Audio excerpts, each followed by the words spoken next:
ભગવતે વાસુદેવાય.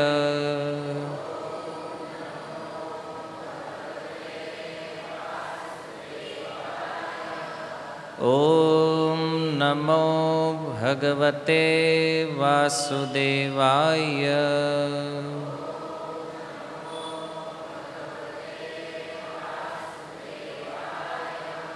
ઓમ નમો ભગવતે વાસુદેવાય.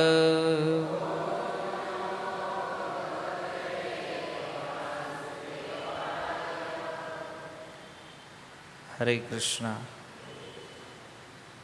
શ્રીમદ્ ભાગવત ગીતા અધ્યાય 1 શ્લોક ક્રમાંક 21-22. અર્જુન ઉવાચ સેનયોરુભયોર્મધ્યે રથમ સ્થાપયમે અચ્યુત યાવદેતાન નિરીક્ષેહમ યોદ્ધુકામાન અવસ્થિતાન કૈર્મયા સહ યોદ્ધવ્યમ અસ્મિન રણસમુદ્યમે. અર્જુન ઉવાચ સેનયોરુભયોર્મધ્યે રથમ સ્થાપયમે અચ્યુત યાવદેતાન નિરીક્ષેહમ યોદ્ધુકામાન અવસ્થિતાન કૈર્મયા સહ યોદ્ધવ્યમ અસ્મિન રણસમુદ્યમે. અર્જુન ઉવાચ સેનયોરુભયોર્મધ્યે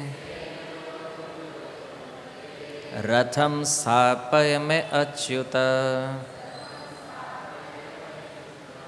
યાવદેતાન નિરીક્ષેહમ યોદ્ધુકામાન અવસ્થિતાન કૈર્મયા સહ યોદ્ધવ્યમ અસ્મિન રણસમુદ્યમે. અર્જુન ઉવાચ.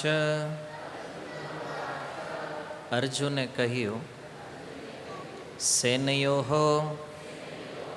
સેનાઓની, ઉભયોઃ બંને, મધ્યે વચ્ચે, રથમ રથને, સ્થાપય કૃપા કરી ઊભો રાખો, મેં મારા, અચ્યુત હે અચ્યુત, યાવત જ્યાં સુધી, એતાન આ બધાને, નિરીક્ષે જોઈ લઉં, અહમ હું, યોદ્ધુકામાન યુદ્ધ કરવાની ઈચ્છાવાળા, અવસ્થિતાન યુદ્ધ ભૂમિમાં એકત્ર થયેલા, કે હે કોની સાથે, મયા મારા વડે, સહ સાથે, યોદ્ધવ્યમ યુદ્ધ કરવાનું છે, અસ્મિન આમાં, રણ સંઘર્ષ લડાઈ, સમુદ્યમે પ્રયાસમાં. અનુવાદ. અર્જુને કહ્યું, હે અચ્યુત, કૃપા કરી મારા રથને બંને સૈન્યોની વચ્ચે ઊભો રાખો, કે જેથી અહીં ઉપસ્થિત યુદ્ધ કરવાની ઈચ્છાવાળાઓને અને આ મહાન શસ્ત્ર સંઘર્ષમાં જેમની સાથે મારે લડવાનું છે તેમને હું જોઈ શકું. ભાવાર્થ: જો કે ભગવાન શ્રી કૃષ્ણ સાક્ષાત પૂર્ણ પુરુષોત્તમ પરમેશ્વર છે, છતાં તેમની અહૈતુકી કૃપાના લીધે તેઓ પોતાના સખાની સેવામાં પરોવાયેલા હતા. તેઓ પોતાના ભક્તો પ્રતિ સ્નેહ દર્શાવવામાં કદાપી ચૂક કરતા નથી. તેથી અહીં તેમને અચ્યુત કહીને સંબોધ્યા છે. સારથી તરીકે તેમણે અર્જુનની આજ્ઞાનું પાલન કરવાનું હતું અને તેમણે આ વિશે કશી આનાકાની કરી નહીં. તેથી તેમને અચ્યુત તરીકે સંબોધ્યા છે. તેમણે જો કે પોતાના ભક્તના સારથી પદનો સ્વીકાર કરેલો, તેમ છતાં તેમની સર્વ પરિસ્થિતિ યથાવત રહી હતી. સર્વ પરિસ્થિતિમાં તેઓ ઇન્દ્રિયોના સ્વામી ઋષિકેશ પૂર્ણ પુરુષોત્તમ પરમેશ્વર છે. ભગવાન અને તેમના સેવક વચ્ચે અત્યંત મધુર તથા દિવ્ય સંબંધ રહે છે. ભક્ત ભગવાનની સેવા કરવા સદા તત્પર રહે છે અને તે જ પ્રમાણે ભગવાન પણ ભક્તની કોઈ પણ સેવા કરવાનો અવસર શોધતા હોય છે. પોતે આજ્ઞા આપનાર થવાને બદલે પોતાનો શુદ્ધ ભક્ત તેમને આજ્ઞા આપવાની ચડિયાતી સ્થિતિ ગ્રહણ કરે, તેમાં તેમને વિશેષ આનંદનો અનુભવ થાય છે. તેઓ સ્વામી હોવાથી જીવ માત્ર તેમની આજ્ઞાને આધીન છે અને તેમને આજ્ઞા આપી શકે એવો અન્ય કોઈ શ્રેષ્ઠ અધિકારી નથી. પરંતુ જ્યારે તેઓ જુએ છે કે તેમનો શુદ્ધ ભક્ત તેમને આજ્ઞા આપી રહ્યો છે, ત્યારે સમગ્ર પરિસ્થિતિઓના અચ્યુત સ્વામી હોવા છતાં તેમને અત્યંત આનંદ થાય છે. ભગવાનના શુદ્ધ ભક્ત તરીકે અર્જુન પોતાના પિતરાઈ ભાઈ ભાંડવો સાથે યુદ્ધ કરવાની ઈચ્છા ધરાવતો ન હતો, પરંતુ કોઈ પણ શાંતિપૂર્ણ સમાધાન નહીં સ્વીકારનારા દુર્યોધનના દુરાગ્રહના કારણે તેને રણક્ષેત્ર પર આવવું પડ્યું હતું.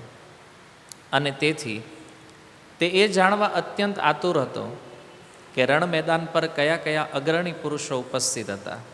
જો કે રણક્ષેત્રમાં સમાધાનના પ્રયાસ કરવાનો સવાલ જ ન હતો, છતાં તે બધાને પુનઃ જોવા ઈચ્છતો હતો અને જાણવા માંગતો હતો કે તેઓ આ અવાંછિત યુદ્ધ માટે કેટલી હદે કૃતનિશ્ચયી થયા હતા.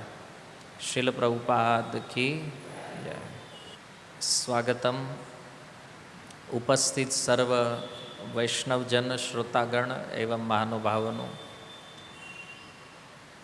ગયા સત્રમાં આપણે જે ચર્ચા કરી શ્લોક ક્રમાંક 20 ઉપર, જ્યાં સંજય ખૂબ ઉત્સાહી છે અર્જુનનું વર્ણન કરવા માટે, અને સાથે સાથે ભગવાન શ્રી કૃષ્ણ પણ ઉપસ્થિત છે. તો અર્જુન અને કૃષ્ણની જે ઉપસ્થિતિ છે એના સંબંધે પાંડવ સેનામાં કયા કયા વિજયના લક્ષણો દેખાઈ રહ્યા છે એના વિષયમાં સાંકેતિક રૂપમાં સંજય ધૃતરાષ્ટ્રને સમજાવી રહ્યા છે.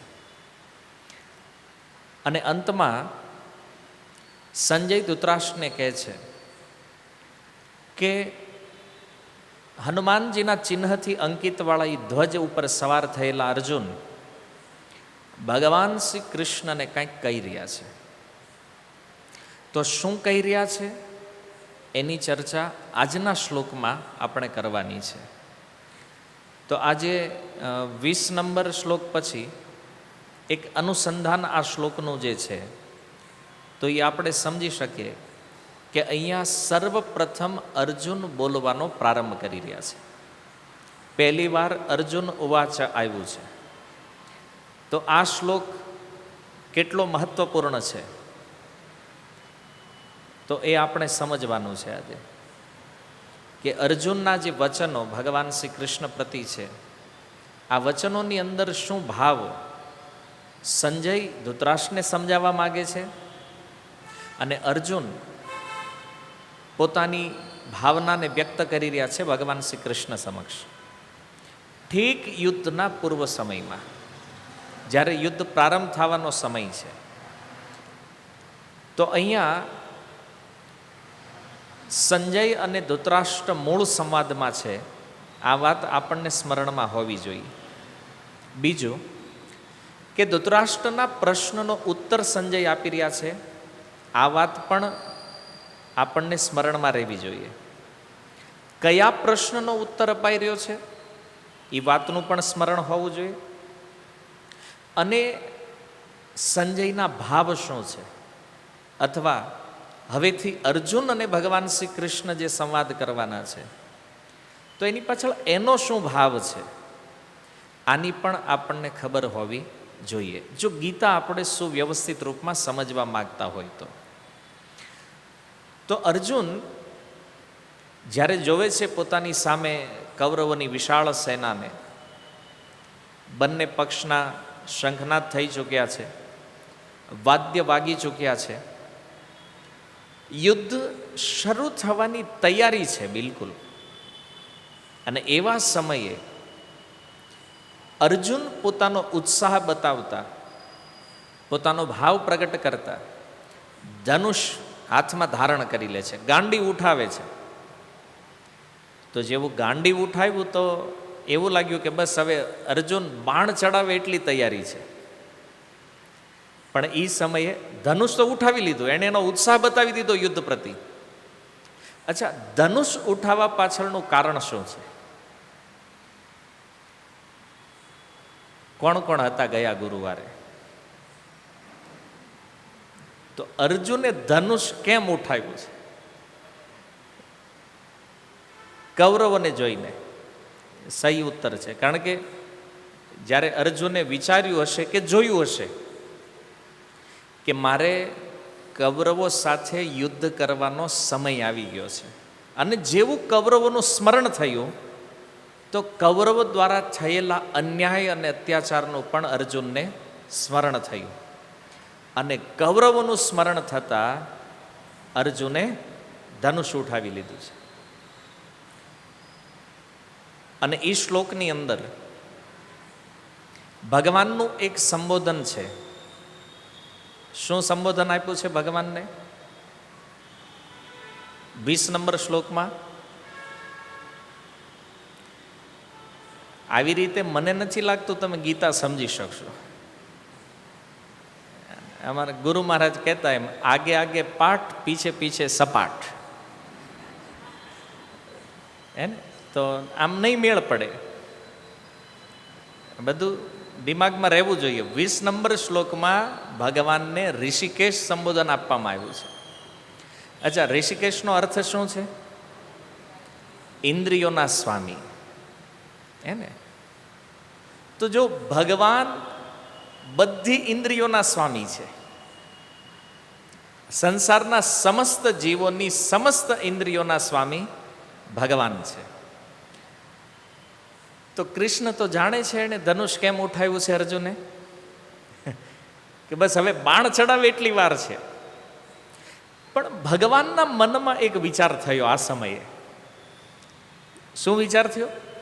કે આણે ગાંડી ઉઠાવી લીધું છે, અને આ જો બાણ ચલાવી દે, યુદ્ધ શરૂ થાય તો ગીતા ક્યારે સંભળાવીશું આને? મેન મુદ્દો તો એમાં છે, ભગવદ્ ગીતા સંભળાવવાની છે ને. તો ભગવાન ઋષિકેશ છે, બધી ઇન્દ્રિયોના સ્વામી છે, એટલે ભગવાનને ખબર છે અર્જુનનો મૂળ શું છે? યુદ્ધ કરવાનો. પણ ભગવાને જોયું કે મારોય મૂળ છે ગીતા સંભળાવવાનો, તો આ બેયને કંઈક સેટ કરવું પડશે ને, બેયના મૂળમાં કંઈક. તો અચાનક આ શ્લોક તમે જુઓ, સેનયોર ઉભયોર મધ્યે રથમ સ્થાપય મેં અચ્યુત. અર્જુન કહે છે, હે અચ્યુત, મારા રથને બંને સેનાઓની મધ્યમાં સ્થાપિત કરો, એને સ્થિત કરો. તો એક વિચાર આપણા મનમાં એ આવે કે અચાનક ધનુષ ઉઠાવ્યા પછી અર્જુન ભગવાનને રથ બે સેનાઓની વચ્ચે હું કામ લઈ જવાનું કહે છે? હે ને? ધનુષ ઉઠાવી લીધું તો સીધું બાણ છોડવાનું છે, હે ને? હવે તો યુદ્ધ જ કલ્યાણ છે. અને ધનુષ ઉઠાવ્યા પછી અર્જુન બોલે છે કે આ મારા રથને બે સેનાઓની મધ્યમાં તમે લઈ જાઓ. તો પહેલો ભાવ અહીંયા એ છે, આ શ્લોક વાંચો તો એ પ્રશ્ન થવો જોઈએ, અચાનક કેમ? તો આ ભગવાનની પ્રેરણા છે. ભગવાન કૃષ્ણ પ્રેરણા કરી રહ્યા છે અર્જુનને કે તું આવું બોલ. અને એટલા માટે ભગવાન એની આજ્ઞા પાલન કરવા માટે પણ તૈયાર છે, કારણ કે એ જાણે છે કે જે થઈ રહ્યું છે એ બહુ સારા માટે થઈ રહ્યું છે. કારણ કે જો અર્જુન પ્રશ્ન કરશે અથવા કંઈક આજ્ઞા આપશે તો કંઈક સંવાદ પ્રારંભ થશે. અને એટલા માટે કદાચ તમે અર્જુનના ભાવથી વિચાર કરો તો એક વાત એ પણ સત્ય છે કે અર્જુન પોતે પણ નથી જાણતા કે એ આવું શું કામ બોલ્યા છે. હે, મને તો આ શ્લોકમાં બહુ વિચિત્રતા દેખાય છે કે 20 નંબર શ્લોકમાં ધનુષ ઉઠાવી લીધું છે તો 21 નંબરમાં ઓર્ડર શું કામ આપે છે? વિચાર નહીં હશે ને? એનો અર્થ એ છે કે અર્જુનને નથી ખબર કે આ શબ્દ કેમ નીકળ્યા, પણ આ નીકળ્યા છે ભગવાનની પ્રેરણાથી. ભગવાન બોલાવી રહ્યા છે એને. તો એક પ્રશ્ન થાય, હું કામ બોલાવ્યા ભગવાને અર્જુનને આવા શબ્દો? એની પાછળનું કારણ છે કે માધ્યમ ભલે અર્જુન છે, પણ એણે ગીતા તો આપણને સંભળાવવાની હતી. અર્જુના બોલ્યા સેનયોર ઉભયોર મધ્યે, એટલે આપણને આજ ગીતા સાંભળવા મળે છે. અહીંયા વાત સમજમાં આવે છે? જો અર્જુના ન બોલ્યા હોત તો ભગવદ્ ગીતા આપણી પાસે હોત નહીં. હવે લાગે છે મહત્વપૂર્ણ શ્લોક છે આ? સમજાય છે? અર્જુનનું આ વચન એ સમગ્ર જીવોના કલ્યાણ માટે છે ભગવાનની પ્રેરણાથી, પણ આપણા કલ્યાણ માટે છે. એટલે આપણા માટે આ શ્લોક બહુ મહત્વપૂર્ણ છે. અર્જુન વાચ, જે અર્જુન બોલ્યા છે. તો ભગવાન ઋષિકેશ છે, સમગ્ર ઇન્દ્રિયોના સ્વામી છે, અને અર્જુન પોતાની એક ઇન્દ્રિયથી ભગવાનને આદેશ આપે છે, આજ્ઞા આપી રહ્યા છે કે તમે મારા રથને બંને સેનાઓની મધ્યમાં સ્થિત કરો. તો જે અહીંયા ઘણો બધો વિચાર થઈ કે અર્જુને તો કહી દીધું બે સેનાઓની વચ્ચે લઈ જાઓ, પણ વચ્ચે ક્યાં? કારણ કે માની લો આ બાજુ પાંડવોની સેના ઊભી છે, સામે કૌરવોની સેના ઊભી છે, તો બે સાઈડથી માપ કાઢો તો જે સેન્ટર આવે એને વચ્ચે કહેવાય. બરાબર ને? જે બે સેના ઊભી છે એને આમ બે સાઈડથી માપતા હો તો સેન્ટરમાં જ્યાં ભેગું થાય એ પણ મધ્ય થાય. અને બે સેના સામાસામી ઊભી છે તો વચ્ચેનો જે સ્પેસ છે એની વચ્ચે જઈને ઊભા રહેવું એ પણ મધ્ય થાય. સમજમાં આવે છે વાત? બે રીતે મધ્ય થઈ ગયું. અચ્છા, રથ ભગવાન શ્રી કૃષ્ણ સીધો લઈ જઈને ઊભો રાખે એ પણ મધ્યમાં ઊભા ગણાય, અને આમ આડો ઊભો રાખે એ પણ મધ્યમાં ઊભો ગણાય. વાત સમજાય? તો આમાં પણ ઘણા બધા વિચારો છે જે ગીતા અથવા મહાભારતના અભ્યાસથી આપણને સમજમાં આવે કે ખરેખર સ્થિતિ શું હતી ત્યાં. પણ ભગવાને અર્જુનના આદેશનું પાલન કર્યું છે, કોઈ પણ પ્રકારના સંકોચ વગર. અને એટલા માટે અર્જુન આદેશ આપી રહ્યા છે તો અહીંયા થોડુંક ચિત્ર ડિફરન્ટ દેખાય છે. શું? ઋષિકેશ ભગવાન છે તો આજ્ઞા કોણ આપશે? ભગવાન. તો અહીંયા આજ્ઞા કોણ આપી રહ્યું છે? અર્જુન. તો ઋષિકેશ કોણ લાગે છે? અહીં જે બધી ઇન્દ્રિયોના સ્વામી છે, બધાના સ્વામી છે, જે એને ઓર્ડર કોણ આપે છે? અર્જુન. હાલાકી ભગવાનના ઓર્ડરને બધાએ ફોલો કરવાનો છે, તો એ અર્જુન ભગવાનને ઓર્ડર. તો અહીંયા ઋષિકેશ અર્જુન લાગે છે આપણને, કારણ કે અર્જુનના આદેશને ભગવાન ઋષિકેશ ફોલો કરી રહ્યા છે. તો આનું કારણ શું છે? અહીંયા તો એવું દેખાણું કે ઋષિકેશના પણ ભગવાન કોણ છે? અર્જુન છે. તો એનું કારણ એ છે કે અર્જુન શુદ્ધ ભક્ત છે. અને પોતાના શુદ્ધ ભક્તની આજ્ઞાને પાલન કરવા માટે ભગવાનને ક્યારેય પણ સંકોચ હોતો નથી. અને એટલા માટે અર્જુન બહુ વિચાર કરીને કહે છે, સેનયોર ઉભયોર મધ્યે રથમ સ્થાપયમે અચ્યુત. ભગવાનને પૂર્વ શ્લોકમાં ઋષિકેશ સંબોધન કરવામાં આવ્યું છે અને આ શ્લોકની અંદર અચ્યુત. તો આ બંને સંબોધનની વચ્ચેનો જે સંબંધ છે એ જાણવા જ યોગ્ય છે. આ શબ્દ શા માટે પ્રયોગ થયો છે? તો જો ભક્તથી અધીન છે ભગવાન, જે શુદ્ધ ભક્તો છે એની આજ્ઞા માનવામાં ભગવાનને પરમ આનંદની અનુભૂતિ થાય છે. અને એનું જીવંત ઉદાહરણ શ્રીમદ ભાગવતમની અંદર છે માતા યશોદા. તમે બધા જાણો છો, જ્યારે દામોદર લીલા થઈ અને દામોદર લીલાની અંદર આપણને એ ખબર છે કે યશોદાજી જે ઓર્ડર આપે છે ભગવાન એને ફોલો કરે છે. યશોદાજીએ કીધું અહીંયા ઉભા રહી જા, બાંધવાનો છે, તો ભગવાન કાંઈ વાંધો નહીં, બંધનમાં આવી ગયા છે. જો જે ભગવાન મહાનથી પણ મહાનતમ દેવતાઓના બંધનમાં નથી, અથવા કોઈ દેવતા વિચાર પણ ન કરી શકે એને બાંધવાનો, કોઈ મહાનથી મહાન તપસ્વી યોગી સાધક જે ભગવાનના બંધનનો ક્યારેય વિચાર ન કરી શકે, કેમ? જેનું નામ જગતને મુક્તિ આપે, ભગવાનને કોણ બાંધી શકે છે? આવી વાતો જ્યારે બહુ પ્રચલિત થઈ ગઈ શાસ્ત્રોમાં, ભગવાનને કોઈ ન બાંધી શકે, ત્યારે ભક્તોએ કીધું ન હું કામ બાંધાય, અમે કેવી રીતે ઊભા રહી જવું પડે. યશોદાજી ઉપર કારણ કે શુદ્ધ ભક્તિ એ ભગવાનને બાંધી દે છે. તો યશોદાજી એટલા શુદ્ધ ભક્ત છે કે એણે નિશ્ચય કર્યો કૃષ્ણને બાંધવાનો, તો પહેલાં તો ભગવાનને પોતાનું ઐશ્વર્ય બતાવ્યું. જો ભગવાનની લીલાનો એક સ્વભાવ છે, ભગવાન શું કરે છે, પહેલાં પોતાનું ઐશ્વર્ય બતાવી દે એટલે મને કોઈ કાંઈ કરી ન શકે. પણ જ્યારે પ્રેમ આવે છે ને, તો ભગવાનનું ઐશ્વર્ય પણ ત્યાં શિથિલ થઈ જાય છે, ઢીલું પડી જાય. ઐશ્વર્ય નથી ચાલતું પ્રેમની આગળ. તો યશોદાજીએ નક્કી કર્યું આને બાંધવો છે, તો ભગવાને પોતાની શક્તિઓને કામે લગાડી. એટલી બધી રસ્સી યશોદાજીએ બાંધી, બધી રસ્સીઓને ભગવાને પોતાના ઉદરમાં સમાવી લીધી, પેટમાં. હજારો હજારો રસ્સીઓને ગાંઠ મારી દીધી યશોદાજીએ. અને ક્યારેક ક્યારેક મનમાં વિચાર તો થયો કે આ છે ઝીણકો એવો, અને આ રસ્સી જાય જ ક્યાં, બધી બંધાતો નથી. યશોદા કે એ બધી વાત પછી, પહેલાં તો બાંધવાનું એ પાકું છે, એટલે ગાંઠ મારવાનું કામ ચાલુ રહ્યું. અંતે ભગવાનને ઝૂકવું પડ્યું અને બંધનમાં આવવું પડ્યું. તો ભક્તના આદેશને ભગવાન ફોલો કરે છે. આ તમને દામોદર લીલામાં જોવા મળશે. પછી મૃદભક્ષણ લીલા જે છે, માટી ખાવાની લીલા જે ભગવાને કરી, તો બલરામજીએ યશોદાજીને જઈને કમ્પ્લેન કરી કે આણે માટી ખાધી છે. તો યશોદાજીએ કીધું કાંઈ નહીં, હાલ.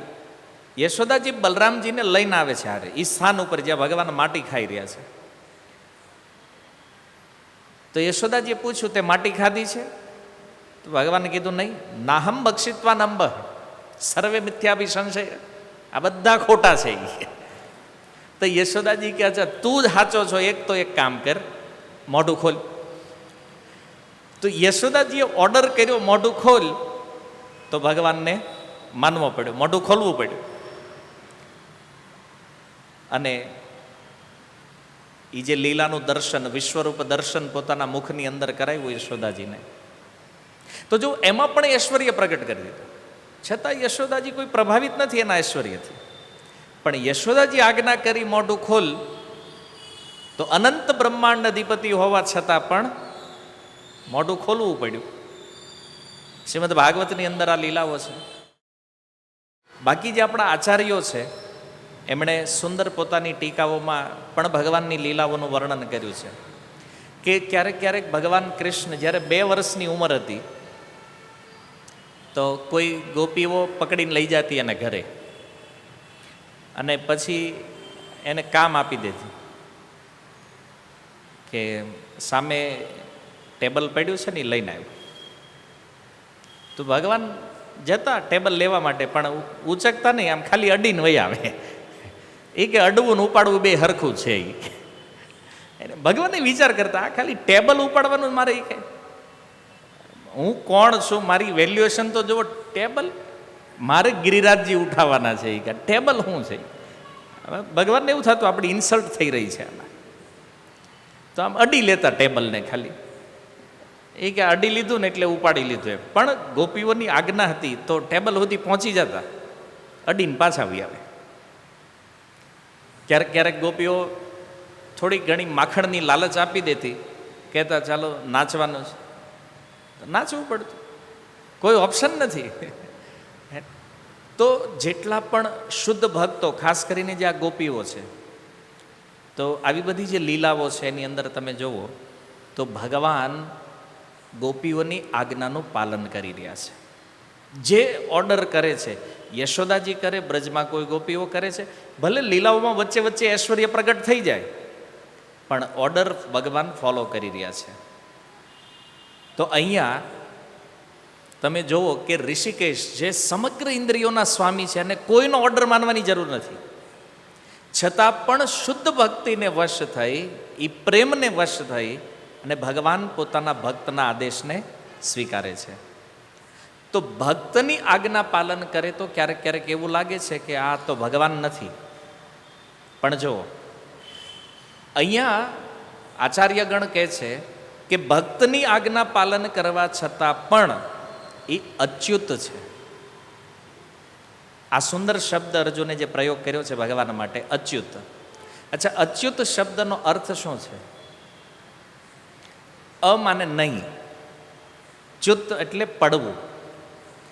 જે પોતાના સ્થાનથી, પોતાના યશથી, પોતાના કર્મથી, પોતાની ભગવત્તાથી જેનું ક્યારેય પતન નથી થતું, જે ક્યારેય પડતા નથી, એને કહેવામાં આવે છે અચ્યુત. તો સૌથી પહેલાં આપણે વિચાર કરીએ કે અચ્યુત શબ્દની મૂળ વ્યાખ્યા શું છે? કે એવા વ્યક્તિ જે પોતાની મહિમાથી ક્યારેય પડતા નથી, જેનું પતન ક્યારેય થતું નથી, એને અચ્યુત કહેવામાં આવે છે. તો સૌથી પહેલાં અચ્યુત શબ્દ ભગવાનને શા માટે પ્રયોગ થયો છે? કે ભગવાન પોતાના ધામથી ક્યારેય પતિત થતા નથી. ભગવાન ક્યારેય એનું પતન નથી થતું એના ધામથી ક્યારેય. એ હંમેશા પોતાના ધામમાં વિદ્યમાન છે. તમે કહેશો નહીં અહીંયા અવતાર લઈને આવે છે ત્યારે હું, ભગવાન અવતાર લઈને આવે છે એ એમનું એક અન્ય રૂપ છે, એ પોતાને અન્ય રૂપમાં પ્રગટ કરે છે. હવે તમે કદાચ એવો વિચાર કરતા હોય જ્યારે ભગવાન શ્રી કૃષ્ણ અહીંયા આવ્યા તો ગોલોક ખાલી થઈ ગયો, ઉપર ત્યાં વેકેશન નહોતું, રજા નહીં. ભગવાન જ્યારે ગોલોકથી અહીંયા ઉતરે છે ત્યારે એ ગોલોકમાં પણ વિદ્યમાન છે અને એક રૂપથી આ બ્રહ્માંડમાં પણ વિદ્યમાન છે. એટલે એવું ક્યારેય નથી કે ભગવાન જ્યારે અવતાર લઈને આવે તો ત્યાં વેકેન્સી હોય, અહીં પછી કામ પૂરું કરીને પાછા જાય પછી પાછું ત્યાં ચાલુ થાય બધું, નહીં.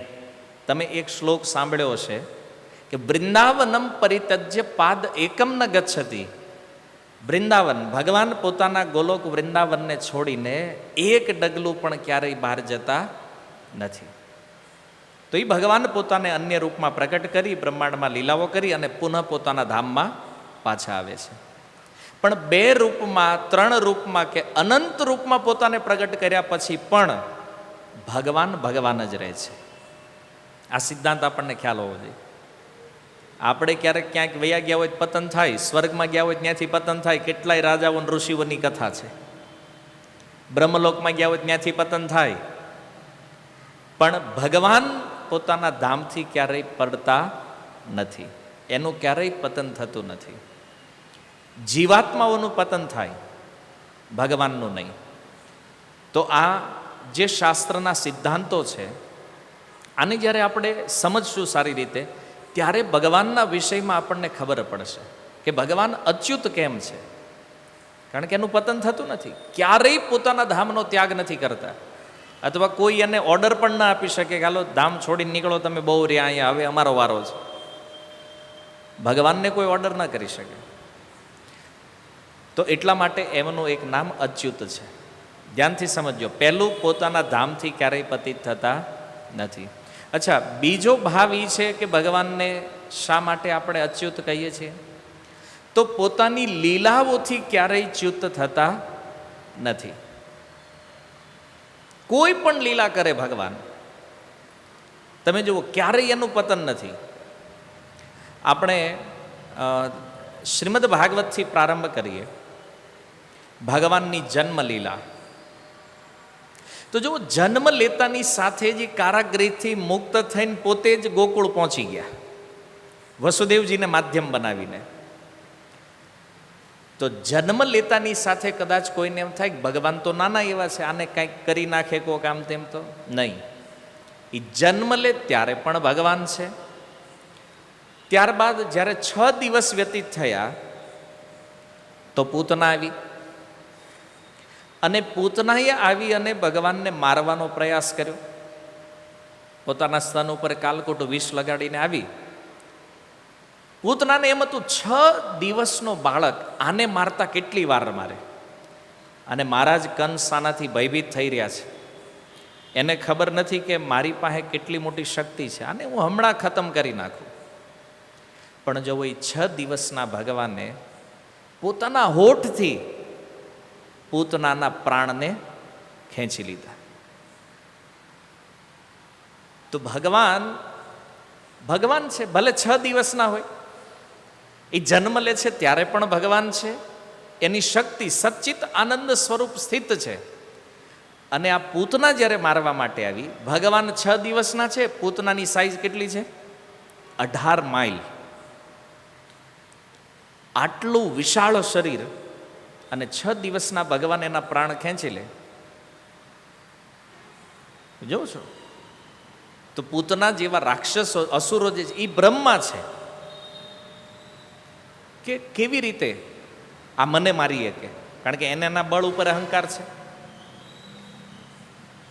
અને એટલા માટે આ બધા અસુરોને મારતા સમયે ભગવાને આ ઐશ્વર્ય બ્રજવાસીઓ સામે પણ પ્રગટ કર્યું. હવે આ પૂતના વધની જે લીલા છે, આ તો બધાએ જોયું તો ને, કે નંદ ભવનમાંથી કૃષ્ણને લઈને ઉડી છે અને કેવી રીતે એ પડી. ગોપીઓ દોડતી જ હતી પાછળ પાછળ, તો એણે જોયું છે.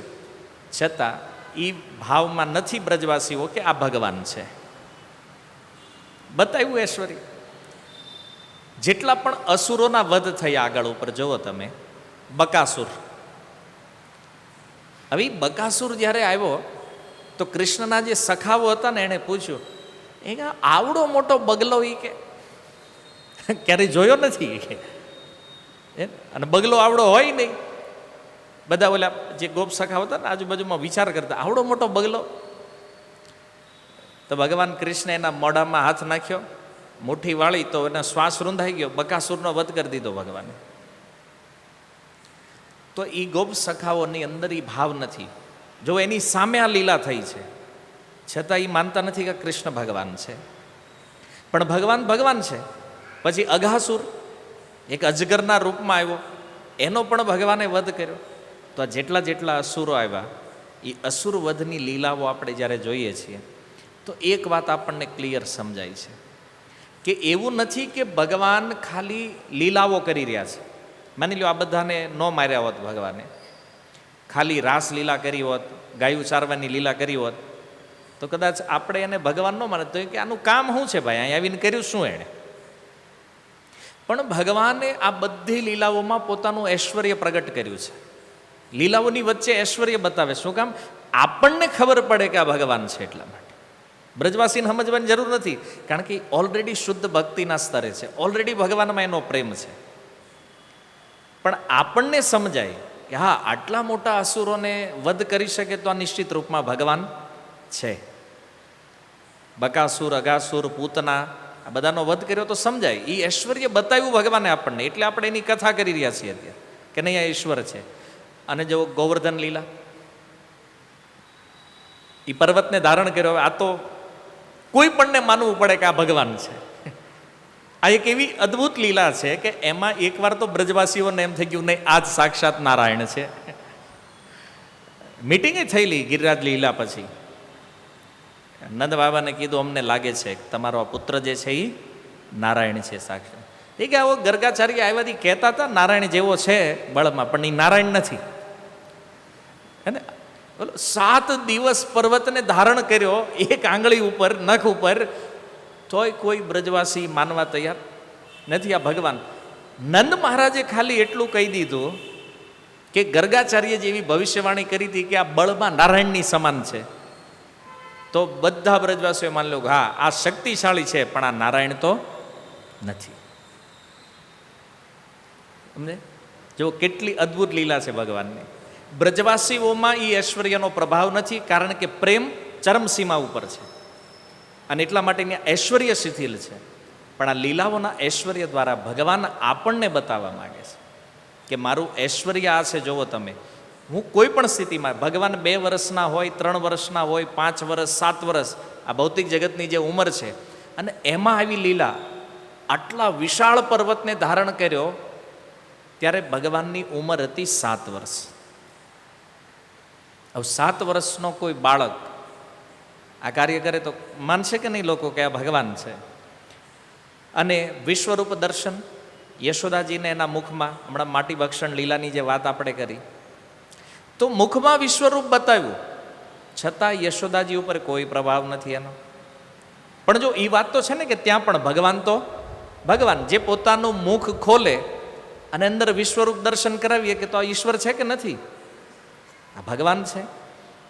તો આ રીતે બીજો સિદ્ધાંત એ છે કે ભગવાન પોતાની લીલાઓથી, પોતાની ભગવત્તાથી ક્યારેય પતિત થતા નથી.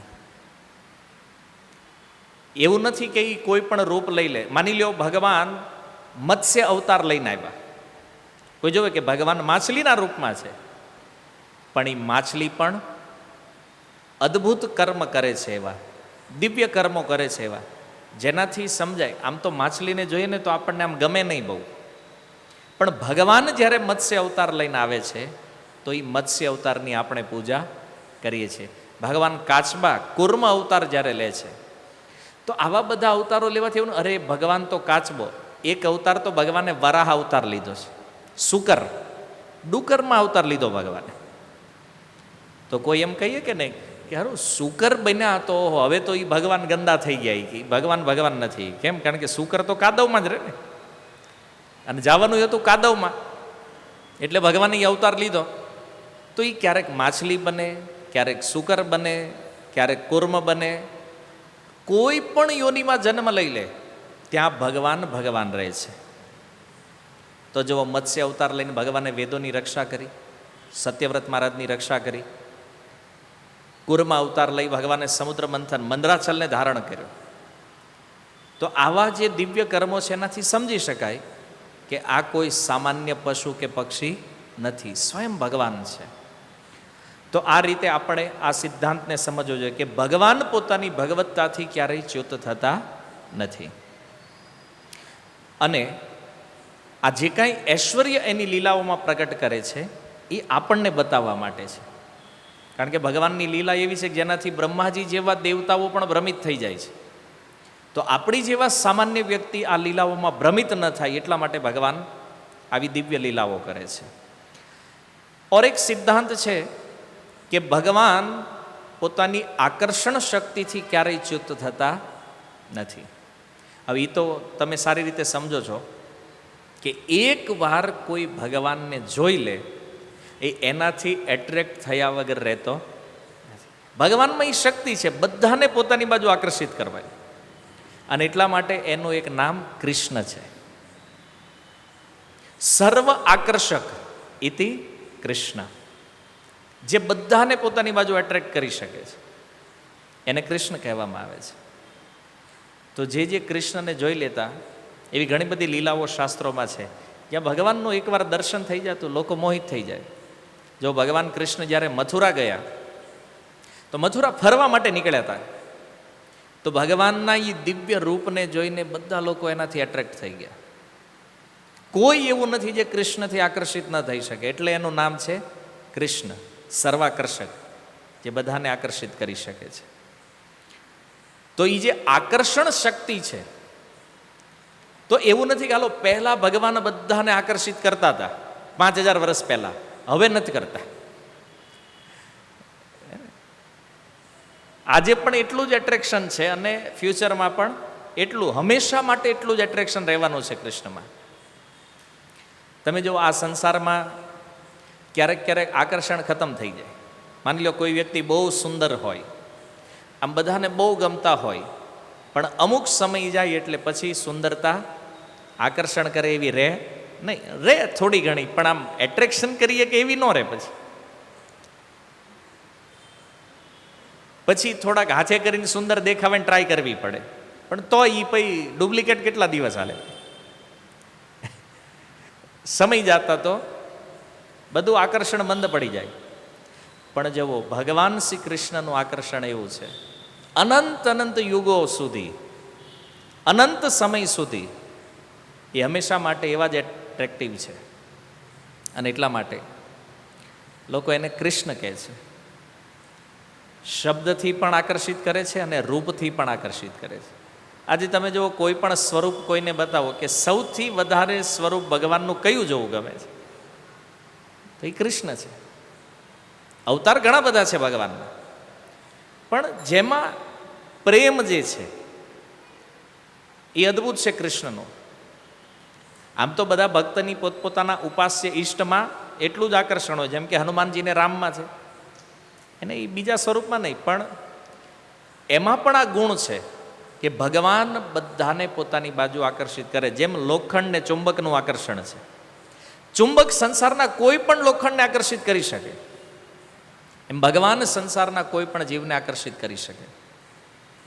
તો એક પ્રશ્ન થાય ને, તો આપણને કેમ નથી આવું એટ્રેક્શન? એમાં જેટલું પૈસામાં છે, સંસારના રૂપમાં છે, વસ્તુઓમાં છે, એટલું કૃષ્ણમાં કેમ નથી? એટલા માટે, કારણ કે આપણે કૃષ્ણને જાણતા નથી. એમાં આકર્ષણ થાય ક્યારે? જ્યારે કૃષ્ણના વિષયમાં સાંભળીએ, એના નામ રૂપ ગુણ લીલાનું જ્યારે શ્રવણ કરીએ ને, એમાં પણ એટ્રેક્શન થઈ જાય. જો વૃંદાવનની અંદર એક ભક્ત થયા છે રસખાન, તમે નામ સાંભળ્યું હશે. આ ભક્ત કેવી રીતે બન્યા છે ખબર છે? એ પાનની દુકાન ઉપર ગયા અને એ દુકાનમાં કૃષ્ણનો ફોટો લાગેલો હતો. તો એ મુસ્લિમ છે જન્મથી, હવે એને ખબર નથી, પણ એણે જોયું કે આ છોકરો છે બહુ રૂપાળો. એટલે એના મનમાં એક ભાવ થયો કે મારે એના માટે મોજડી બનાવવી છે. જોતા એણે એ રૂપ જોયું, એટલું સુંદર કૃષ્ણનું રૂપ હતું, એને આકર્ષણ થઈ ગયું એમાં. અને એણે વિચાર, એ રૂપ જોતા જોતા જોયું કે આના પગમાં ચપ્પલ નથી કે એણે પહેરે, કારણ કે કૃષ્ણ તો વૃંદાવનમાં ફરે છે ને, તો ચપ્પલ તો પહેરતા નથી. તો એણે જોયું કે આણે ચપ્પલ નથી પહેર્યા. તો એટલે દુકાનવાળાને પૂછ્યું, આ કોણ છે? એ કૃષ્ણ. ક્યાં રહે છે? કે વૃંદાવન. ચપ્પલ કેમ નથી પહેર્યા? તો એ મને શું ખબર કેમ નથી પહેર્યા? એ દુકાનવાળો તો એવો જવાબ આપે. તો એણે એક સુંદર જોડી બનાવી, ચપ્પલ મોજડી, જે એને ફાવતું હશે બનાવતા. અને પછી એણે કીધું પેલાને કે હવે હું જઈશ વૃંદાવન અને આ ચપ્પલ જે છે ને એને મારે આપવાના છે.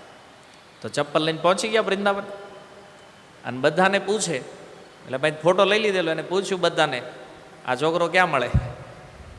તો કોઈ બુદ્ધિશાળી હોય એણે કહી, એણે બાકે બિહારીને એડ્રેસ બતાવી દીધું. એ કે ન્યા વૈયા જાઓ, ન્યા તો છે ભગવાન.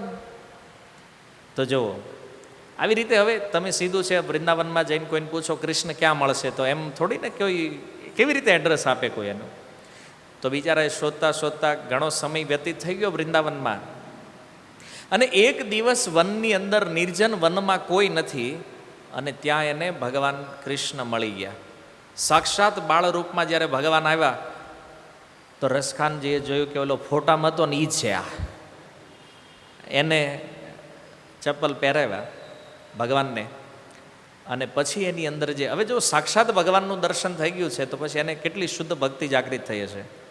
આજે પણ તમે ગોકુળમાં જાઓ તો ગોકુળથી નજીક એની સમાધિ છે રસખાનજીની. ભગવાન શ્રી કૃષ્ણના વિષયમાં સુંદર પદની રચના કરી, એક મહાકવિ થઈ ગયા, પછી એવા શુદ્ધ ભક્ત બન્યા. આ કૃષ્ણનું આકર્ષણ છે. આમ જૂની ઘણી બધી લીલાઓ છે, પણ હવે એ જો હું તમને કહું તેમ એ ગોપીઓનું એટ્રેક્શન, બ્રજવાસીઓનું એટ્રેક્શન કૃષ્ણમાં.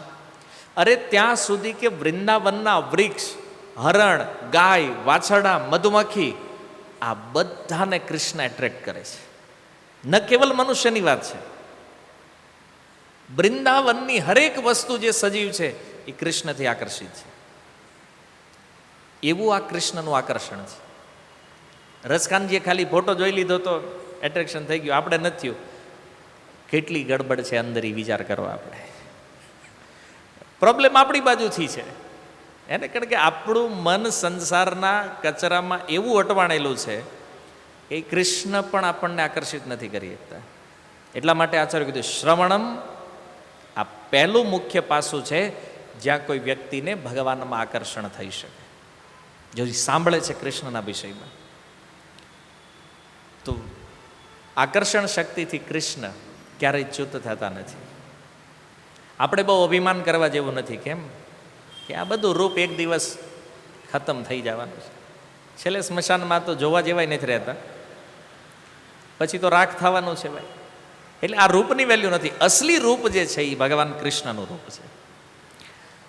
ઓર એક સિદ્ધાંત છે કે ચાલો આ બધું તો ભગવાન બાજુથી, પણ ભગવાનમાં એક ગુણ છે, એ પોતાના ભક્તની સેવાથી ક્યારેય ચ્યુત થતા નથી.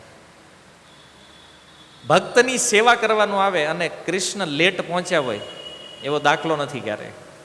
આપણને ક્યારેક સેવાનું કીધું હોય તો આપણે લેટ થઈ જાય, પણ કૃષ્ણ ક્યારેય ભક્તની સેવામાં લેટ થતા નથી. તમે જો ગજેન્દ્રએ સ્તુતિ કરીને બોલાવ્યા ભગવાનને, તો ભગવાનને તો આવવાનું હતું ને એને બચાવવા, એની સેવા કરવા જ આવવાનું હતું. પણ જેવી સ્તુતિ થઈ ભગવાન પ્રગટ થઈ ગયા. ગજેન્દ્રને ગ્રાહ પાસે મરવા ન દીધો. દ્રૌપદીએ પ્રાર્થના કરી તો આવ્યા ભગવાન તત્કાલ. અર્જુન માટે આજે અહીંયા તો લાઈવ ઉદાહરણ અર્જુન છે. આજે ભગવાન કૃષ્ણ એનો રથ ચલાવી રહ્યા છે. તમે જુઓ, સોનાની નગરીમાં રહે છે લાઈવ સ્થિતિમાં, અને 16,108 ખાલી પત્નીઓ છે. પછી સેવકો કેટલા હોય એ તમે વિચારી શકો છો. શું કમી હતી કૃષ્ણના ઐશ્વર્યમાં જુઓ તો. અને છતાં એ અર્જુનનો રથ ચલાવી રહ્યા છે એઝ ડ્રાઈવર. અને આજના સમયમાં તમે કોઈના ડ્રાઈવર બનો ને તો એ થોડુંક નીચેનું ગણાય, માનહાનિ ગણાય. એને આપણે બહુ પ્રતિષ્ઠિત વ્યક્તિ હોઈએ અને આપણે કોઈની કાર ડ્રાઈવ કરીએ ને તો એ શું ગણાય? માનહાનિ ગણાય કે ઓ આ આપણા લેવલનું કામ નથી. અંબાણીને કહેવાય હાલો ને એક દી અમારી ગાડી આંકો, નો આંકે. અમિતાભ બચ્ચનને કહેવાય હાલો એક દી ડ્રાઈવર તેમ બની જાવ, થાય? એ ભાઈ અમારું લેવલ સ્ટેટસ. પ્રધાનમંત્રી મોદીજીને કહી તમારી બહુ આંકી ગામે, વ્યક્તિ અમારી આંકો તમે હા કે નાનો એવો કોર્પોરેટર હાથમાં ન આવે, પ્રધાનમંત્રીની વાત જવા દો. જુઓ, અનંત બ્રહ્માંડ અધિપતિ છે ભગવાન કૃષ્ણ, અને અર્જુન એના ભક્ત છે. તો ભગવાન શ્રી કૃષ્ણને ખબર હતી કે મહાભારતના યુદ્ધમાં અર્જુનને સૌથી એક્સપર્ટ સારથીની જરૂર છે. મારો ભક્ત છે, જો કોઈક હોત તો મોકલી દેત, પણ કૃષ્ણએ કીધું કે આપણીથી એક્સપર્ટ કોણ હોય બીજો? ભગવાન કે તો હું પોતે જ બેસી જાઉં છું. જો સ્વયં ભગવાને આ સેવા સ્વીકારી છે પોતાના ભક્ત માટે. તો એવું નથી કે કૃષ્ણ અર્જુનના ડ્રાઈવર બન્યા છે, સારથી બન્યા છે, તો હવે તો કૃષ્ણની વેલ્યુ ઓછી થઈ જાય, એનો યશ ઓછો થઈ જાય. નહીં, ભગવાન પોતાના ભક્તની નાનામાં નાની સેવા કરે છતાં એનો યશ ક્યારેય ઓછો થતો નથી. અને ભગવાને આ કર્યું છે.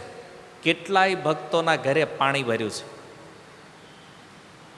સંત એકનાથજી છે મહારાષ્ટ્રમાં, 36 વર્ષ એના ઘરે પાણી ભર્યું. એક નોકરનું કામ. મહેતા નરસિંહને ત્યાં જવો હતો, નોકરનું કાર્ય. તો આવા કાર્ય ભગવાન કરે છે પોતાના ભક્ત માટે. જો આપણે ગમે એટલા વિશેષ રૂપથી આપણને માનતા હોઈએ કે આપણે સક્ષમ છીએ, અને થોડા ઘણા ઉપર પદમાં જાય ને પછી આપણે કોઈની સેવા કરતા નથી, પછી કરાવવા માંડી. પછી એમ થાય કે ના ના, હવે આપણે કોઈની સેવા કરવાની જરૂર નથી. તો અહીંયા ભગવાન એક ગુણ સમજાવી રહ્યા છે કે હું બધાથી મોટો છું, છતાં હું મારા ભક્તની સેવા ક્યારેય છોડતો નથી. તો પોતાના ભક્ત માટે ભગવાને શું નથી કર્યું? દુનિયામાં નાનામાં નાનું કાર્ય, આપણને આજે પણ સંકોચ થાય ને જે કાર્ય કરવા માટે, એવા કાર્ય પણ ભગવાને પોતાના ભક્ત માટે કર્યા છે. તો સેવા ભાવ જે છે ભક્તનો, આ ભાવથી ભગવાન ક્યારેય ચ્યુત થતા નથી.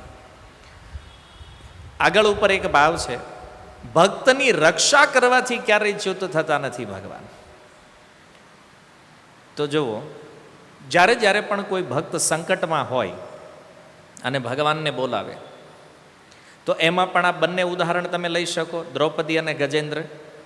કારણ કે બે ભયાનક સંકટમાં હતા અને બંનેએ ભગવાનને બોલાવ્યા, અચ્યુત સંબોધન આપ્યું ભગવાનને. અને એટલા માટે જુઓ, એક સિક્રેટ તમે જાણી લ્યો આજ, કે જ્યારે જ્યારે તમે પણ સંકટમાં હોવ ત્યારે ભગવાનને કયા નામથી બોલાવવા જોઈએ? અચ્યુત. હે અચ્યુત, આવો અને મારી સહાયતા કરો. કારણ કે આ નામ બહુ ખતરનાક છે. જ્યારે જ્યારે ભક્ત સંકટમાં હોય તો ભગવાનને પણ એ સ્મરણ થાય કે અચ્યુત કીધું છે, મતલબ મારે મારા ભક્તની રક્ષા કરવાથી ચૂકવાનું નથી. ભગવાનને પણ એ સ્મરણ થઈ જાય આ નામથી જ્યારે બોલાવીએ ત્યારે. અને એટલા માટે જ્યારે જ્યારે ભક્ત સંકટમાં હોય ને તો આ નામનો વધારે પ્રયોગ કરે છે, અને કરવો જોઈએ. આપણને પણ એવું લાગતું હોય સંકટ છે ત્યારે, કારણ કે ભક્તની સુરક્ષા એ ભગવાનનું મિશન છે કે આ ભૌતિક જગતમાં ભક્તને ક્યાંય તકલીફ પડવી જોઈએ નહીં. અને એટલે તો સારથી બની ગયા છે પોતે, કે આ મહાભારતના યુદ્ધમાં ગમે એટલા ષડયંત્રો થાય પણ પાંડવોનો વાળ વાંકો થવો જોઈએ નહીં. હા, મેં ઓલાએ બિચારાએ 18 દિવસ કેટલી મહેનત કરી, કેટલા પ્લાન બનાવ્યા, બધા પ્લાન ભગવાને ફેલ કરી નાખ્યા. અને મહાભારતનો એક પ્રસિદ્ધ પ્રસંગ છે, તમને ખ્યાલ છે કે સૌથી વધારે ખતરો દુર્યોધનને લાગતો તો બે વ્યક્તિથી, ભીમ અને અર્જુન. તો અર્જુન, એનો એક પુત્ર હતો જેનું નામ હતું ઈરાવાન. જાણો છો, અર્જુનનો એક પુત્ર છે. અર્જુનના વિવાહ થયેલા ઉલુપી નામની એક કન્યા સાથે, નાગકન્યા, અને એનો પુત્ર હતો ઈરાવાન. અને યુદ્ધમાં આવ્યો ને તો અર્જુનની સમાન જ ભયાનક, ભયંકર. તો એવું ખતરનાક યુદ્ધ કર્યું ને તો 5મા દિવસે પછી દુર્યોધનને પ્લાન બનાવવો પડ્યો. અને એણે અમુક જાતિના યોદ્ધાઓ હતા એને કીધું કે તમે આને દક્ષિણ બાજુએ બીઝી રાખો આને. અને એને દક્ષિણમાં બીઝી રાખ્યા અને આ બાજુ ઈરાવાનનો વધ કર્યો. તો અર્જુનને ખબર પડી કે આ મારા પુત્રનો વધ કર્યો છે. અર્જુન એ દિવસે એવું યુદ્ધ કરે છે કે ઓલા મારે અર્જુન એના અંગો કપાઈને ક્યાં પડે છે કોઈને ખબર નથી, એવા ખતરનાક માર્યા અર્જુન. રથ ભગવાન ચલાવી રહ્યા હતા. તો એ આખી યોજનામાં ભગવાને સહાયતા કરી છે અર્જુનની. અને એ થયું જ્યારે ઈરાવાનનો વધ થયો, અર્જુન ખૂંખાર થઈ ગયા, તો દુર્યોધન ટેન્શનમાં આવી ગયો કે હારું આને રોકવો કેમ આવે અર્જુનને. તો દુર્યોધન વિચાર કરે કે આજ લાગે છે કે યુદ્ધ પૂરું થઈ જાય. અર્જુનનું આવું ભયાનક રૂપ હજી સુધી જોયું નથી આપણે ક્યારેય. તો એ ગયો કર્ણ પાસે. કર્ણ પાસે ગયો અને કર્ણને કીધું કંઈક કરવું પડશે અર્જુનનું. એટલે કર્ણ કે હું બેઠો છું, તારે મૂંઝાવાની જરૂર નથી. પણ એ કે તું છાવણીમાં બેઠો જ કે, કારણ કે જ્યાં સુધી ભીષ્મ હતા ત્યાં સુધી કર્ણની તો એન્ટ્રી હતી નહીં મહાભારતમાં. તું ક્યારનો કે હું બેઠો જ બેઠો જ, પણ તું કરીશ શું? પેલો પ્રશ્ન દી છે, અહીં બેઠો બેઠો કહે છો હું બેઠો છું. અને એ સમયે એન્ટ્રી થઈ ભીમના પુત્ર ઘટોત્કચની.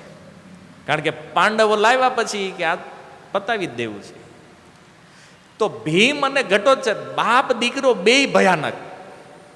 અને ભેગા થયા ઓલો દુર્યોધનના તો પરસેવો વળી ગયો કે આ તો આપણે ગયા કામમાંથી. તો બેય વિચાર કરે હવે શું કરવું.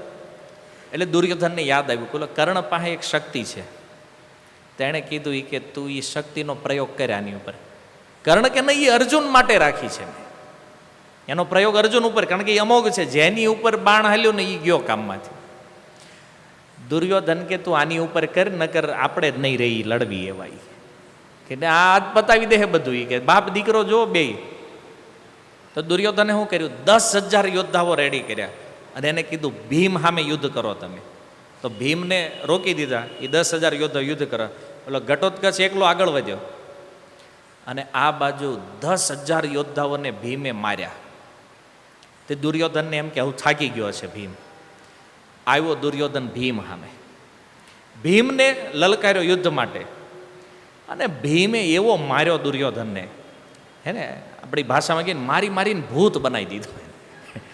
દુર્યોધને વિચાર નહોતો કર્યો કે આવો માર કોઈ દી પડ્યો નથી મને.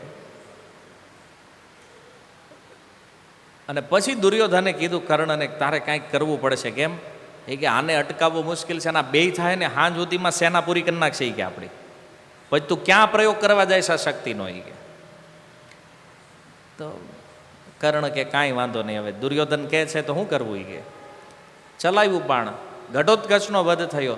ત્યારે ભગવાન કૃષ્ણ હસવાય છે. હસે મતલબ મુખ ઉપર પ્રસન્નતા આવી. એમ ઓલા પાંડવો ટેન્શનમાં, 2 દીકરા વયા ગયા છે, ઈરાવાને ગયો છે, ઘટોત્કચ પણ ગયો છે, અને આ કૃષ્ણ આટલા ખુશ, મતલબ સંતોષ એના મુખ ઉપર દેખાઈ રહ્યો છે. આમ જોતા લાગે ને કેમ થાય કે સારું, હા સારું થયું આ મરી ગયો. પાંડવોએ સમજ્યા નહીં ઘડીક તો આ કૃષ્ણને આમ કેમ? તો પૂછ્યું યુધિષ્ઠિર મહારાજે કે અમારા પુત્રો મર્યા છે ને તમે આટલા સંતુષ્ટ દેખાવ છો. ત્યારે ભગવાને ચોખવટ કરી કે ઓલી શક્તિ જે છે ને એ અર્જુન હાટું રાખેલી અને એ મારે વપરાવાની હતી, યાદ વપરાઈ ગઈ. બોલું કે અમારા 2 દીકરા, 2 ભલે ને કે આમાં કેટલાય જવાના છે, 2માં પતી ગયું કામ તમારું. વાત સમજ્યા? તો આ ભગવાન જો ભક્તની રક્ષા કરવા માટે કેવી યોજનાઓ બનાવે છે, જેને કોઈ સામાન્ય વ્યક્તિ ક્યારેય સમજી પણ નથી શકતો કે આટલી વિચિત્ર યોજનાઓ છે કૃષ્ણની પોતાના ભક્તની રક્ષા માટે. તો ભગવાન ક્યારેય નથી ચૂકતા પોતાના ભક્ત માટે. તો એટલે આપણે પણ જ્યારે જ્યારે એમ લાગે કે ભીં વધારે છે તો ભગવાનને અચ્યુત નામથી સંબોધિત કરવા જોઈએ, જેનાથી ભગવાનને યાદ આવી હા મારો ભક્ત સંકટમાં છે. ભલે એ પછી આની જેમ ડાયરેક્ટ ન આવે પણ કંઈક વાયા વાયા આપણું કામ કરી નાખે, કારણ કે આપણું એવું લેવલ નથી ને ડાયરેક્ટ લવાય એવું. આ એ શુદ્ધ ભક્તિ હજી આવી નથી એટલે ડાયરેક્ટ નહીં પણ આપણું કામ થઈ જાય. તો અચ્યુત સંબોધન આપણા માટે બહુ ઉચિત છે. અને ઓર એક સિદ્ધાંત છે કે ભક્તના સ્નેહથી ક્યારેય ચ્યુત થતા નથી. ભગવાન એટલો પ્રેમ કરે છે પોતાના ભક્તને કે માની લો કોઈ વ્યક્તિ ભક્તિ છોડીને જવાનો પ્લાન કરે ને તો ભગવાન જવા ન દે ને. આ વિચારવા જેવું છે. કદાચ કોઈને એમ થાય કે મારે છોડીને વહી જવું છે, ગમે એમ કરીને પાછો લાવે ને. એકવાર એક ભક્ત, એક સત્ય ઘટના કહું તો, વિદેશમાં એક મંદિરમાં એક ભક્ત રહેતા હતા. જે એ બિચારો કંટાળી ગયો મંદિરમાં. એ કે રોજ સવારે 4:30 ઉઠવાનું, આ જપ કરવાના, ભાગવતમમાં બેહવાનું, ન ઈચ્છા હોય તોય બેહવાનું, એ કે પરાણે રહેવું જ નથી આપણે. એ કાંઈ તેણે નક્કી કર્યું કે મારે છે ને જ્યાં ભક્તો ન હોય ત્યાં વયું જવું છે કે આ બધું છોડીને. તો મંદિરે જ ભાગી ગયો એક દી, કોઈને ખબર નહોતી એમ. પછી એરપોર્ટ ઉપર આવ્યો, ટિકિટ લીધી, પ્લેનમાં બેઠો ને ત્યાં બાજુમાં ભગત આવ્યા. તો એટલે પ્રીચિંગ કર્યું. એ કે ગીતા વાંચો? મને બધી ખબર છે આખી ગીતા, મારે નથી સાંભળવું, પણ ભક્ત તો ભક્ત છે એને. અરે એ સાંભળવું નથી એમ થોડું હાલે, કે સાંભળવું પડે. તમે જાણો છો ને ભગત કોકને સોંટે પછી ભૂત ઉતારવું સારું છે, ભગત ઉતારવા ગરા પ્રચારમાં, અને એવું હોવું જ જોઈએ. તો ઓલન બિચારાને બોલવાનું મોડે, કારણ કે એને ખબર હતી કે મારે પ્રચાર કરવાનો છે ને. એ બિચારો જાણતો નહોતો કે આ ઇસ્કોનમાંથી જ આવ્યો છે છોડીને. તો ઓલા બિચારાએ પ્રીચિંગ ઉપર પ્રીચિંગ ચાલુ રાખ્યું, જ્યાં સુધી ફ્લાઇટમાં બેઠો ત્યાં સુધી એને બરાબર પ્રીચિંગ કર્યું. પછી ઓલાએ નક્કી કર્યું કે સારું ક્યાંય ભગત ન હોય ને એવી જગ્યાએ વયો જ આવી, કે ઇસ્કોનનું કાંઈ હોવું જ ન જોઈએ. કે તે ત્યાંથી બહાર નીકળ્યો એરપોર્ટથી, તે ત્યાં એરપોર્ટ ઉપર બુક ડિસ્ટ્રીબ્યુશન વાળો એણે પકડ્યો. એ કે આ બુક લઈ લ્યો. એટલે કે મેં બધી વાંચ લીધી ભાઈ, તું મને જવા દે. કે પુસ્તક વિતરણ વાળો ખબર છે ને, પકડી લે. માંડ ત્યાંથી છૂટો થયો. એણે પછી જોયું હશે કંઈક મેપમાં, એ કે એવો એરિયો ક્યાં છે જ્યાં કોઈ હોય જ નહીં આવા ભક્તો. એ કે તે એ જ્યાં ઉતર્યો એ દેશમાં કોઈ ગામડામાં ગયો, તે ત્યાં આપણી ફૂડ ફોર લાઈફની વાન પોગી ગઈ. અને ભૂખ તો લાગી હતી બિચારાને, કારણ કે કાંઈ હતું જ નહીં, એટલું ટ્રાવેલિંગ કરીને આવ્યો. એટલે ખીચડી આપી અને ખીચડી ગરમ ગરમ ખાધી. ખીચડી ખાતા ખાતા વિચાર કર્યો એ કે તકલીફ મંદિરમાં તો હતી વહેલા જાગવાની બધી, પણ સારું પ્રસાદ બહુ સારો મળતો હતો. એની વાનમાં બેહીને પાછો મંદિરે આવી ગયો, જોઈન કરી લીધું પાછું. હે ને? તો આ ભગવાનનો સ્વભાવ છે કે એ પોતાનો સ્નેહ જે છે ભક્ત પ્રતિ, તો એ ભગવાન ક્યારેય છોડતા નથી.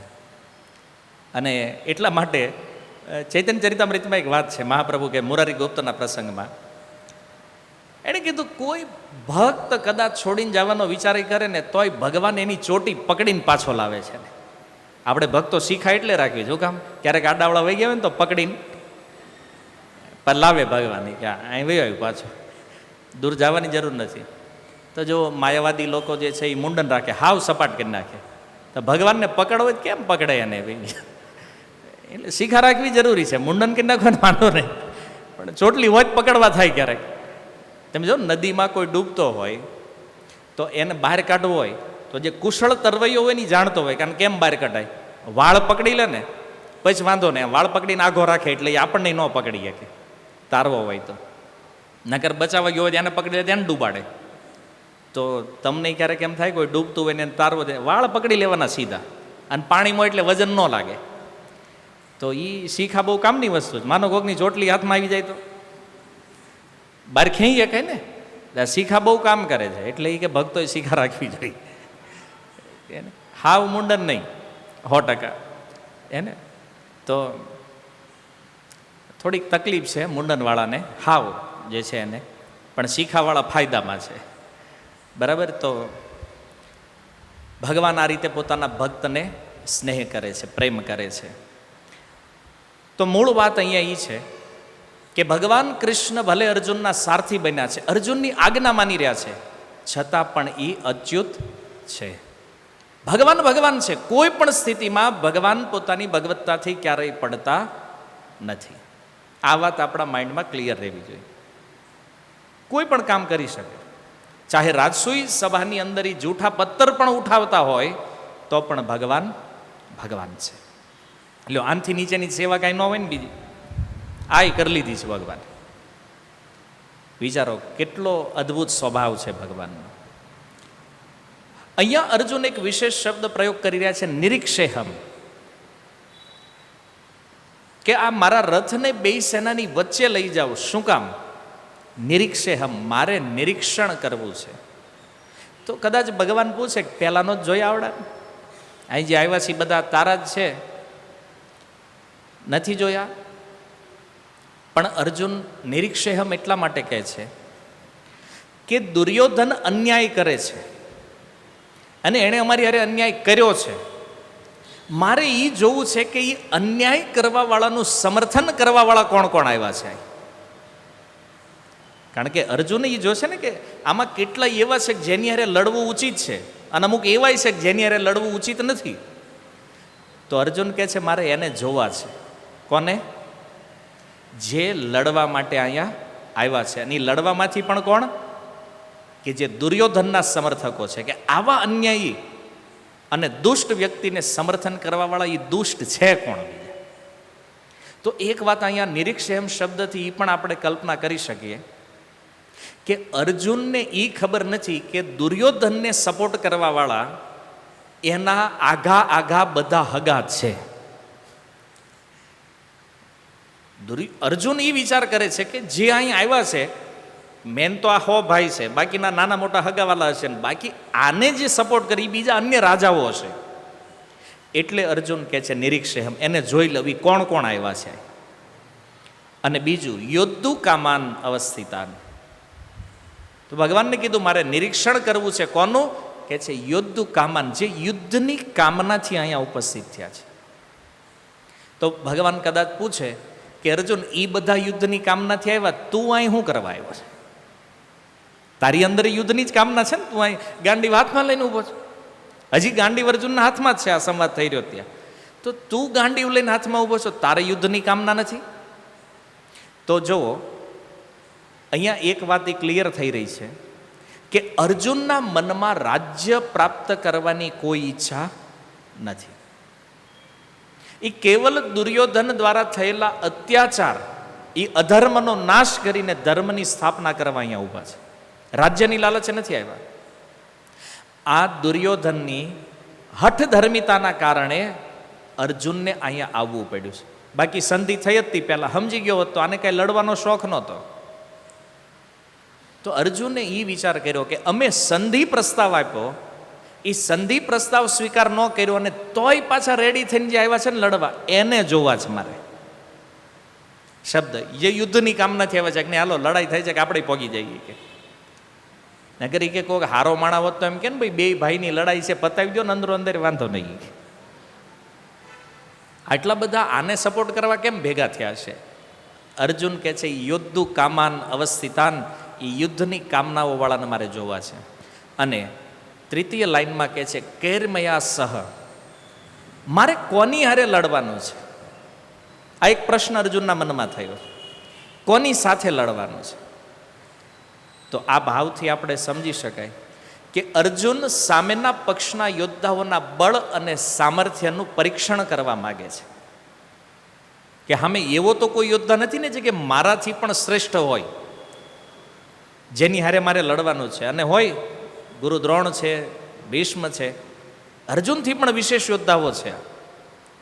અને એવા ઘણા યોદ્ધાઓ હતા જે અર્જુનથી નીચે હતા. પ્રાય લગભગ આ બે સિવાય તો બધા નીચે જ છે. તો અર્જુન એ પણ એક વ્યક્ત કરે છે જિજ્ઞાસા ભગવાન સામે કે શત્રુ ગમે એવો નાનો લાગતો હોય પણ દુશ્મનને ક્યારેય નાનો સમજવો જોઈએ નહીં. આ નીતિ હાલી આવે છે પહેલેથી. તો કેર્મયા સહયોદ્ધવ્યમ, એના દ્વારા અર્જુની કે મારે કોની સાથે યુદ્ધ કરવાનું છે. તો થોડું સેનાનું નિરીક્ષણ કરી લઈએ આપણે. યુદ્ધ ચાલુ થઈ પહેલાં પરીક્ષણ કરી લઈએ. અને બળ પરીક્ષણ હોય તો લડવામાં સતર્કતા રહે. એટલા માટે હે અચ્યુત, તમે મારા રથને બે સેનાઓની મધ્યમાં સ્થાપિત કરી દો. તો અર્જુને જ્યારે આ પ્રકારે ભગવાનને આદેશ આપી દીધો, તો એ આદેશની સાથે અર્જુન હજી એક વાત ભગવાનને કહી રહ્યા છે 23 નંબર શ્લોકમાં. એની ચર્ચા આપણે આવતા ગુરુવારે કરીશું. શું વાત અર્જુને કરી આ સિવાયની, અને પછી ભગવાન અર્જુનની ઈચ્છા અનુસાર આગળ શું કરશે એની ચર્ચા પણ આપણે નેક્સ્ટ સત્રમાં કરીશું. હરે કૃષ્ણ. શીલ પ્રભુપાદ કી. નિતાય ગૌર પ્રેમાનંદે.